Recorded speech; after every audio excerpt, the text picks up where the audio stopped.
সুবহানাল্লাহ।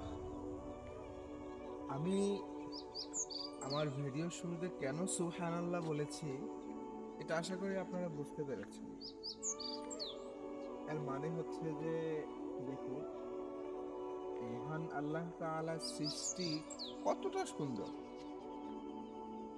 আমরা শুধু ইবাদতের মাধ্যমেই যে শুধু মহান আল্লাহ তাআলাকে খুঁজবো, মহান আল্লাহ তাআলা এটা কখনোই বলেন নাই।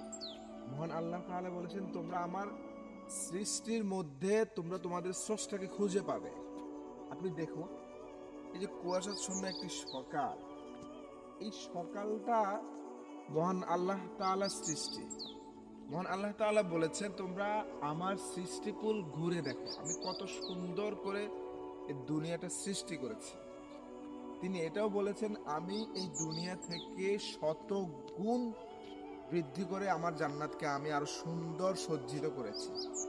কাজে আমরা অন্তত এতটুকু বুঝতে পারি আমাদের এই দুনিয়াবি চোখ দিয়ে মহান আল্লাহ তাআলার সৃষ্টি কতটা সুন্দর।